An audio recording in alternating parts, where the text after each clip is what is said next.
Greetings and welcome to the energy of Virgo. This is Ron from Tarot of the Twin Sun. Tarot of the Twin Sun is a functional division within the order of the Twin Sun. Please take only what you will.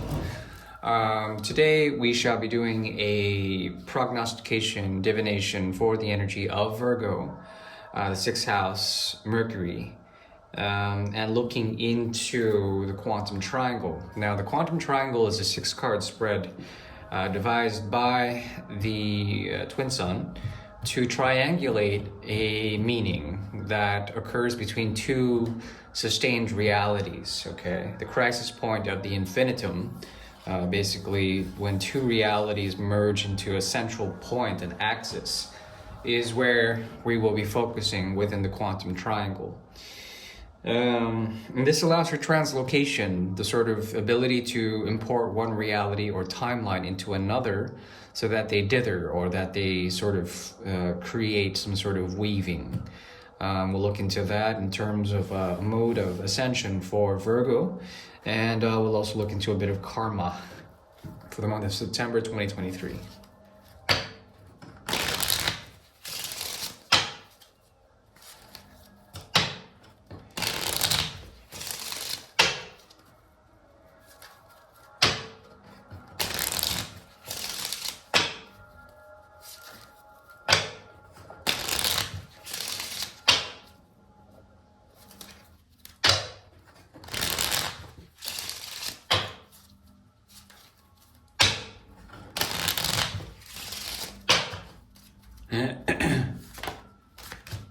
Okay, interesting.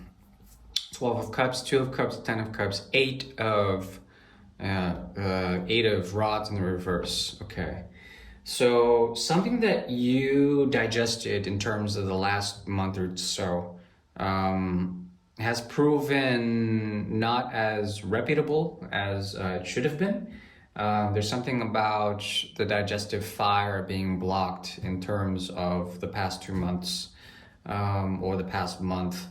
Something came, or there was a waiting period. This had to do with something you may have been working with others and then pulling out of that project, looking to a new horizon, waiting to be empowered in some sort of way, waiting for the next day time, the rising sun, waiting for the rising sun in the past. Okay, there's a transformation that has to do with, I would say, Mars and Pluto as well. Let's see, it would be mutable fire, the changeable fire, digestive fire, not being able to process as much in terms of food or information. In the past, a block there, okay? It moves to the 10 of Cups, at least karmically for this month. So you're dealing with the 10 of Cups, 2 of Cups. There's a lot has to do with working with others, being accepted by others, having accolades, working in terms of family or in terms of community, being very fulfilled within that type of work. Also, love on the horizon. We're moving from the 8 of Rods in the reverse to the 9 of Rods in the reverse. Okay, interesting. From the 3 to the 4 of Rods also. So for the 3 to the 4, there's something about opening up, closing off and then opening up. And it has to do with an experience that you've been seeking out, an experience of the heart. And it's happening in the month of September. This is a very auspicious reading. Yeah, it's definitely happening. 5, 5, 7. The idea here is not to get caught up in the whirlwind, to know that this has been coming to you anyways, that there's something about you that has been opened, but then that makes you feel vulnerable. At that point, things will be coming in terms of this month, that will allow for familiarity in it all.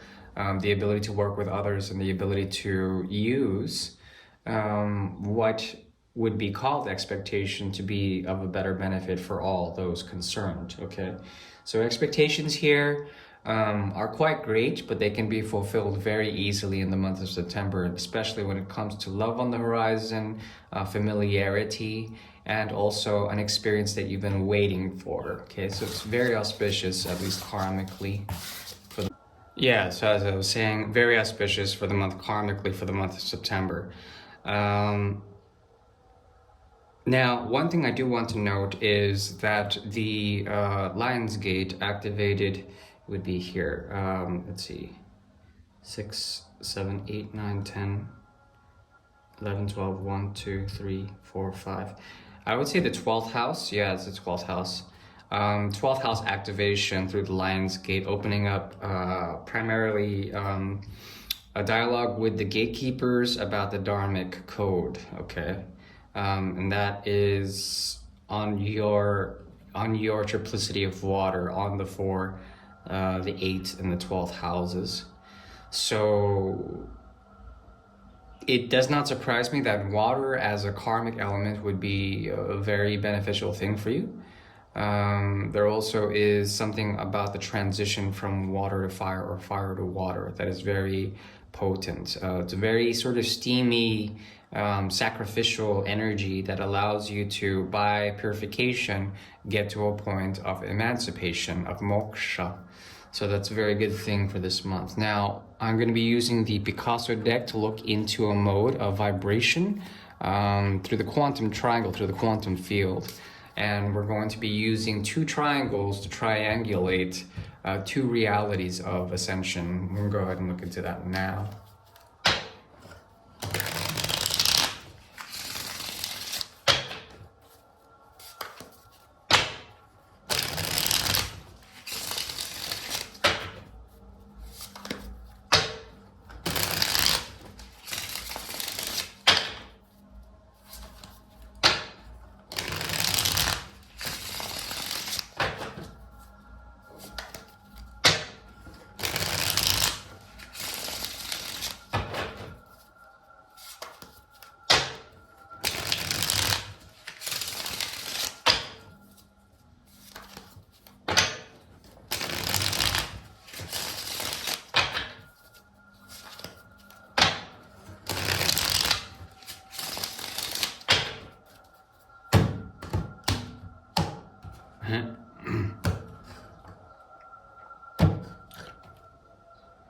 Okay, interesting. So we had the World card, we had also the Hermit card, the second card, and then we have also the Six of Pentacles.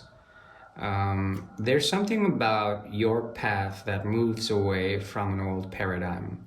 You've gone through the portal of fixation through the Lion's Gate in order to seek out primarily an altruism.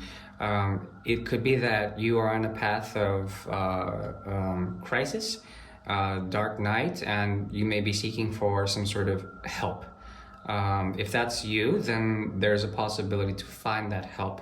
Someone who is of Mercury primarily, or perhaps of Taurus would naturally give you. So you have to look for Taurasian or Mercurial modes of assistance if you're on that path of the Hermit. There also is a possibility that you would become infused by Mercury or Venus in order to produce altruism, to produce some sort of humanitarian giving of your time, your energy, your resources, by honoring the path of eremechia, of hermititude.